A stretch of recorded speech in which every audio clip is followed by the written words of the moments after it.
Hello, I'm Andy Seaburn, the Senior Instructor of Combat Fusion Martial Arts. Well, thank you very much for joining us on yet another one of our Info.Pod videos on techniques of the Orange Belt syllabus, and in this one we're covering the technique glancing salute. This is one of the techniques we talked about in our previous video in Lone Kimono, and it's part of a family grouping we discussed in that video. If you haven't seen it yet, pop back and have a look. Glancing salute is a cross-center line push, and we will be discussing how the concepts and principles of Kenpo apply to dealing with this attack and the subsequent moves afterwards.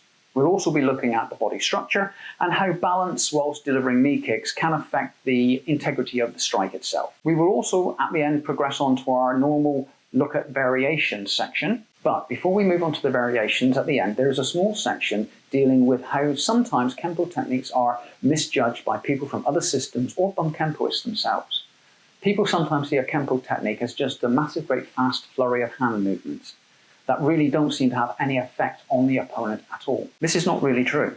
If a Kenpo technique is done correctly and efficiently, it should be able to stop an attack almost instantaneously. So we'll be looking at how our opponent reacts to each strike within the technique glancing salute, and how, if done correctly, it should not need to go any further than that effective strike. Okay, so let's get into the video now, looking at glancing salute done from 3 different perspectives without a partner.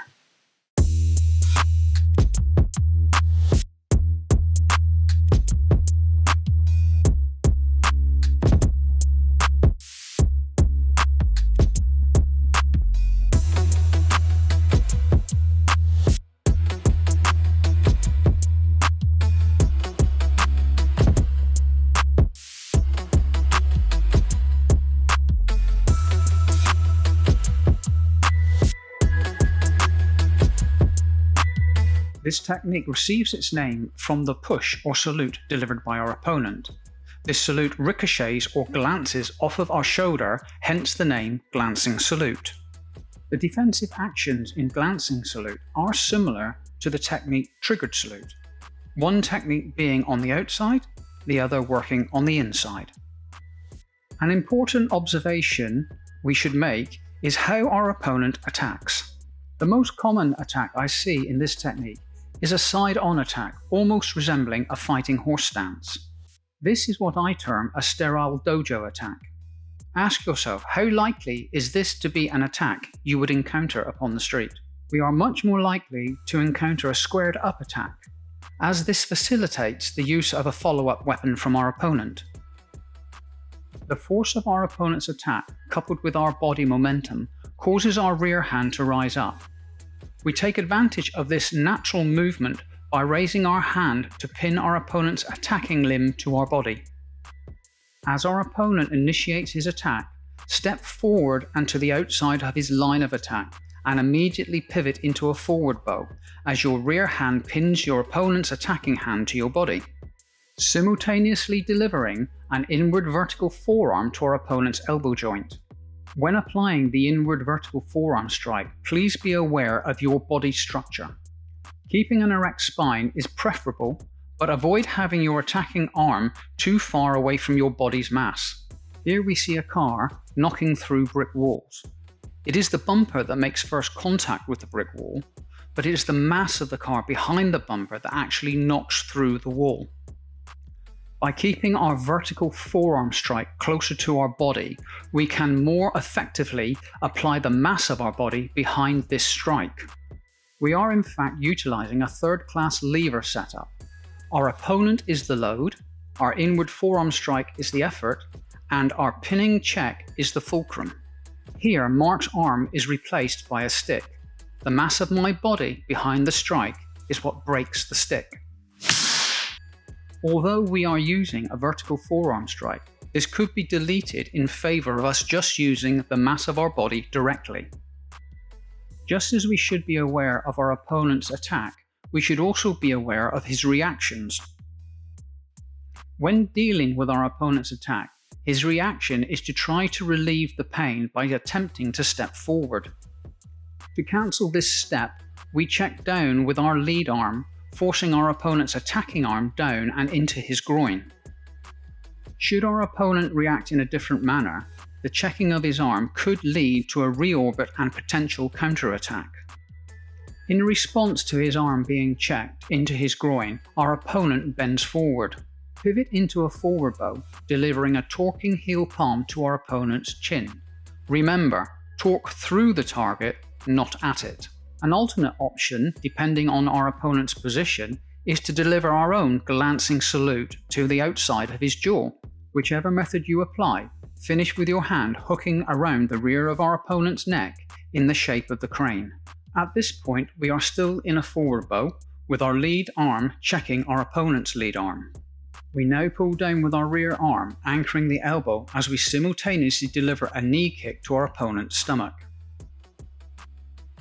One of the major issues I see when people execute the knee kick and glancing salute is a tendency to lean backwards in an attempt to get better penetration or better height with the kick itself.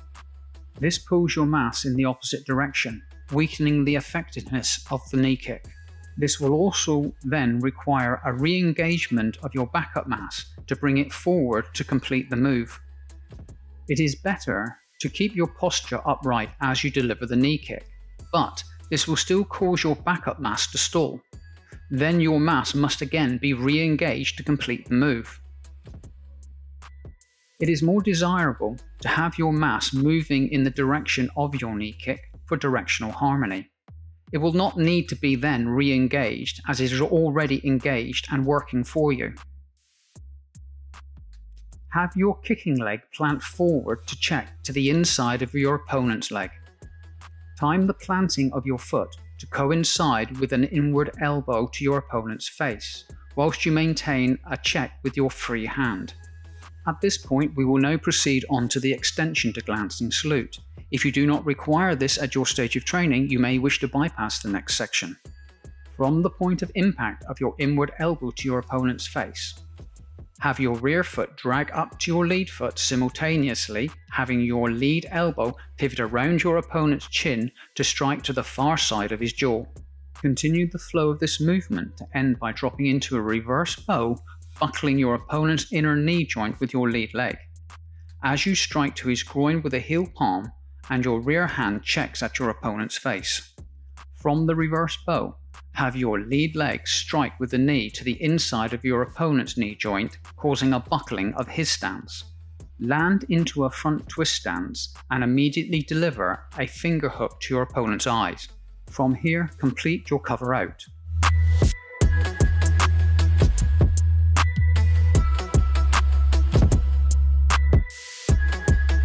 Remember, Kenpo techniques are designed to halt a conflict quickly. The first move of a technique, if executed correctly and effectively, can stop an attacker immediately. But as we all know, things rarely go to plan, so like any good general, we should never put all our troops into action at one go. We should always keep something in reserve and have a backup plan. This is what our Kenpo techniques teach us. Kenpo is often accused of using overkill, and this is incorrect. It is not overkill, it is being overskilled. Welcome back. So now we're going to look at 3 variations. Our first one is when our opponent delivers the initial attack and glancing salute, we do the prescribed defense of the arm break, but it's not as effective as we'd hoped, so our opponent is able to survive by moving. As soon as he plants his base, he decides now to counter-attack with a step-through kick. We counter his counter by moving through and utilising the technique buckling branch.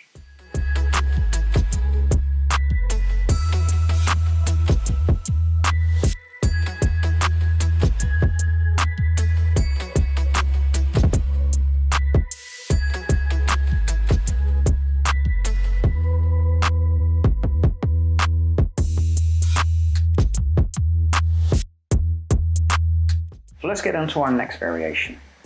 We're able to get a little bit further in this variation to a point where we're just about to deliver the heel palm to our opponent's face.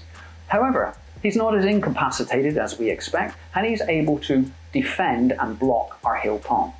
From that point, we move into gripping talons with a small extract of entangled wing stuck on the end for good measure.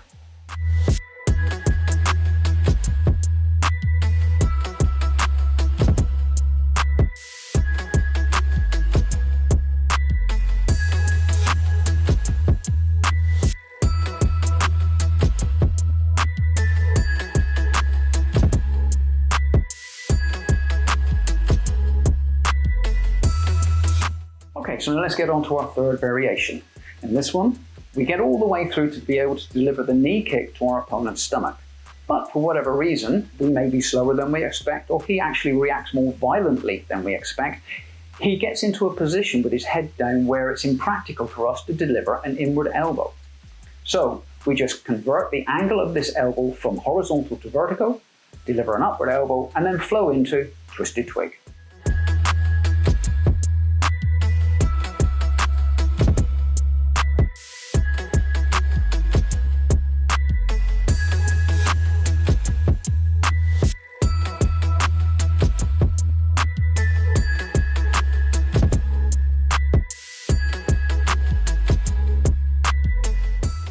Well, thank you very much for joining us here again at Combat Fusion Martial Arts. We hope you found this video of use.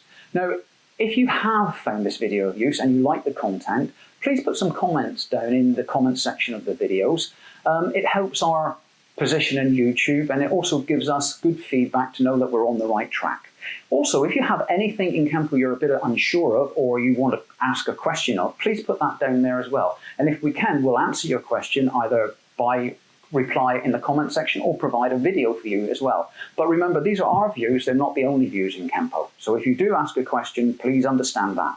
So that's a video over and done with. So all I can do now is ask you, don't forget to like this video with a thumbs up, subscribe to the channel if you haven't done so already, and please give the video a share.